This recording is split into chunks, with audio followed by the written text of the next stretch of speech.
Been a while, been busy, went on vacation for several weeks, Thanksgiving holiday. I made it back to work. I was just crazy busy at work, had to deal with that. Went on vacation for the Christmas holiday, just haven't had time to make a video. Haven't really done much photography. However, during our road trip vacation, not the Christmas vacation, did the whole coast all the way down to San Francisco, and then kept going down, eventually turned into Death Valley, and then went by the Salton Sea down to San Diego. Hung out in San Diego for almost, 5 days. And then made the 22-hour trip back home in a day and a half. So that was fun. But I got some decent shots during that. Unfortunately, it was during the first atmospheric river in California.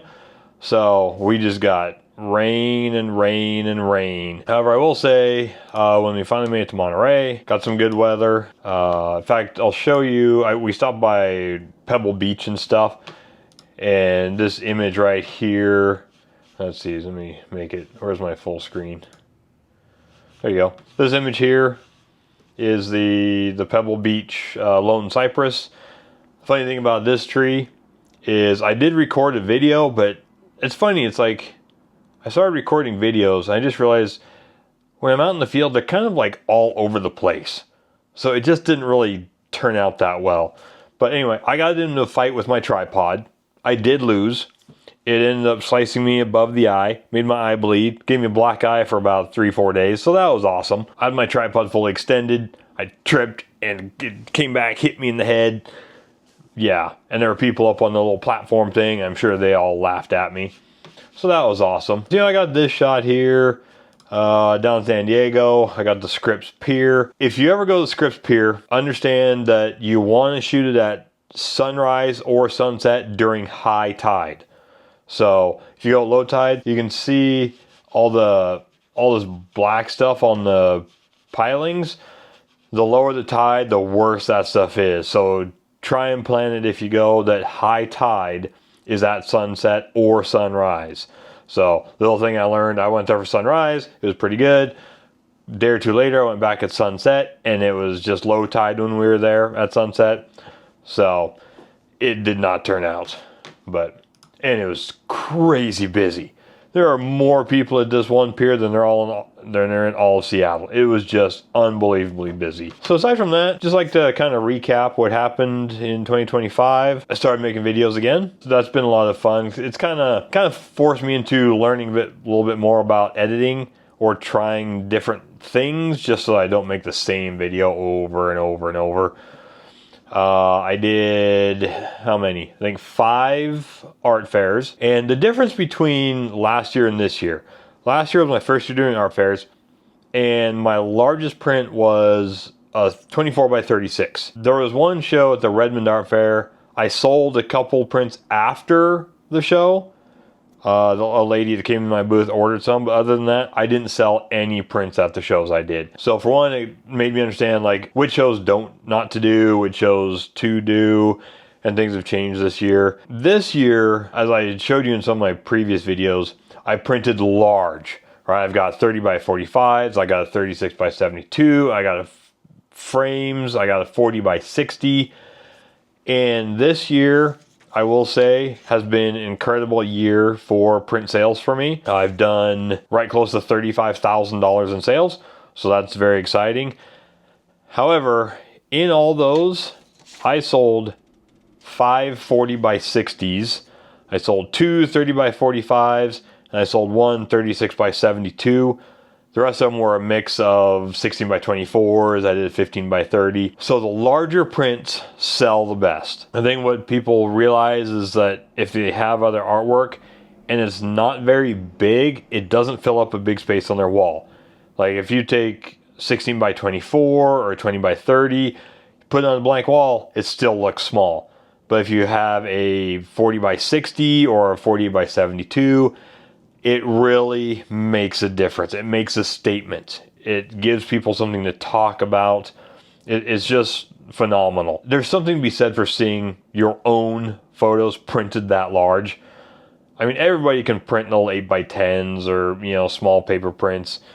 They look okay, but seeing your work that large is just, It is so worth the effort. If you are thinking about doing art fairs as a photographer, print large.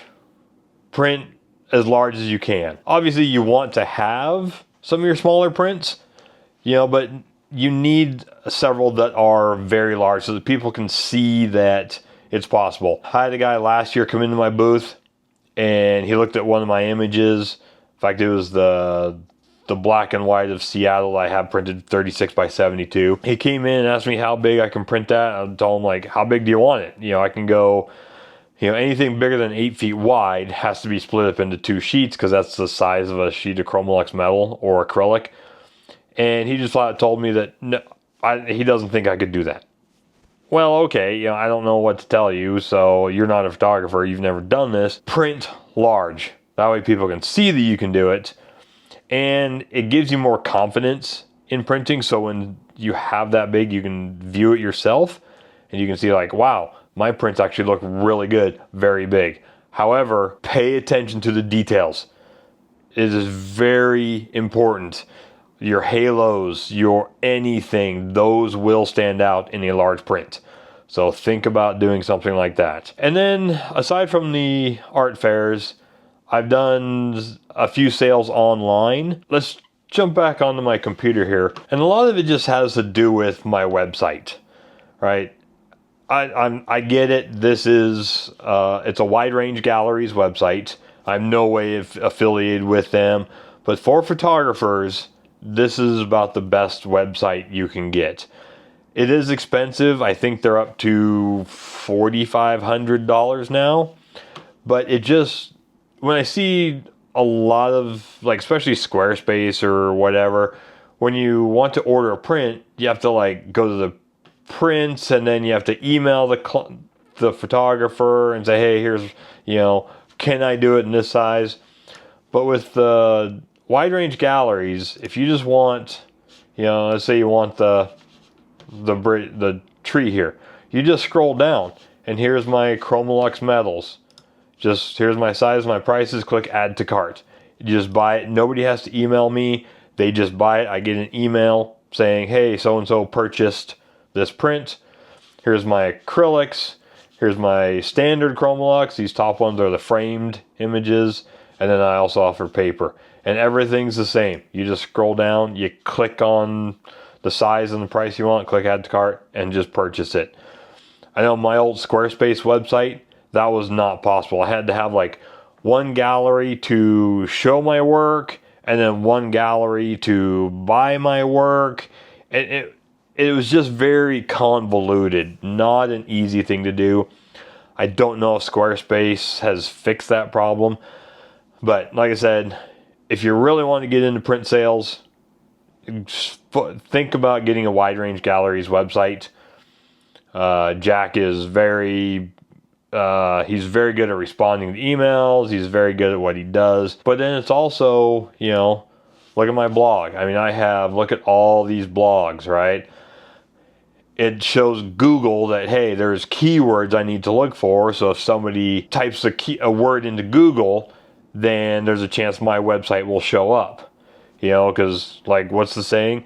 Best place to hide a dead body is page 2 of Google, right? So by having all these blogs, having keywords, doing your keyword research, then I have like art resources where I have even more blogs, more words. If you go into galleries, so like my black and white, I've got all these words up here. Let's see, a bunch of words. Oh, that's on the second page. A bunch of words on the second page. Every print you click on has a big explanation of it. Where it's from, like this one here, because it's a Mormon Row Barns. I've got TA Molten Barns, got Grand Tetons, I've got black and white. There's a lot of things that if you type in, say Mormon Row Barns and Tetons, my website may show up, or my photos would show up in the Google search.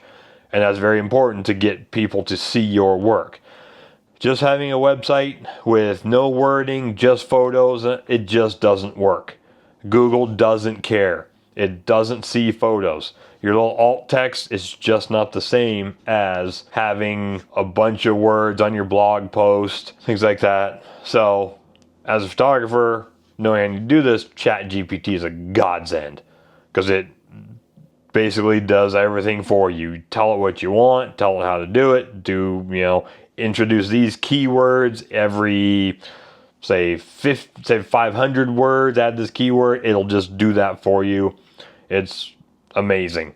So think about doing something like that. But otherwise, I mean, 2025 was a very good year for me, especially in the print sales department. So hopefully that will continue. Doing a festival here in February. It's a 5-day festival. So that's going to be brutal. It runs 9 a.m. to 8 p.m. Wednesday through Saturday, and then like 9 a.m. to 6 p.m. on Sunday. So that's going to be rough.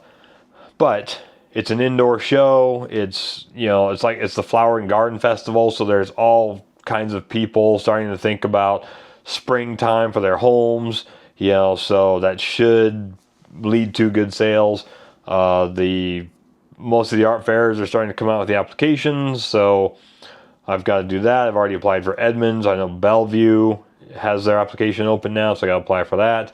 Those are the really main two I want to get into again. I'm still trying to get into Anacortes. Anacortes is a big festival. I keep getting waitlisted, so hopefully this year will be my year. There's a couple I won't do again, like the Redmond Art Fair, whatever it is. I'm not going to do that one again. You just don't get the sales. It's just not a high-end area for artwork. So I've talked to a few people that I was around and stuff this year or last year in 2025, and we all just kind of decided, yeah, this fair just doesn't work for higher end stuff. So we'll see what all art fairs I get into, which ones I apply for, and hopefully just continue with the art sales and increase this year in 2026. I haven't written a blog post for a while because I've been busy, so I got to get back onto that. But just wanted to kind of recap what happened this year. Just talk about, if you're gonna want to get into print sales, art fairs are the best way, not farmers markets. 2 to 3 day art fair shows where you have to apply for them. They're a lot of work. Set up and tear down can get kind of rough. Just getting into them is hard. You have to apply to all of them, but I think it's worth it. Like I said, it's been a huge improvement on my print sales, so that's what I like doing. I like knowing my work is in people's homes, especially these 40 by 60s. I've got 2 40 by 60 acrylics being delivered this coming week, so that's kind of exciting. But otherwise, I just wanted to let everybody know, I'm still here. The videos are going to start to come back out again, most likely every 2 weeks. Doing it once a week, it just kind of gets tedious, like kind of the same thing over and over and over again. I have a normal job. I don't need to do YouTube for a living. So I want to keep it fun. I want to keep enjoying it. So probably like every 2 weeks this year, I'll do a video. If I come up with some other thing, I'll probably do more than 2 weeks for a little bit. So like maybe during the festival in February, I'll maybe videotape it or something. Or just want to wish everybody a Happy New Year. Hope you had a great holiday. And if you have any questions about art fairs or about the website or about editing or anything, feel free to leave them in the comments or email me directly. You can go to my website, get my contact information, email me directly on that, and I'll be more than happy to answer any questions you have. Otherwise, I'll see you in the next video.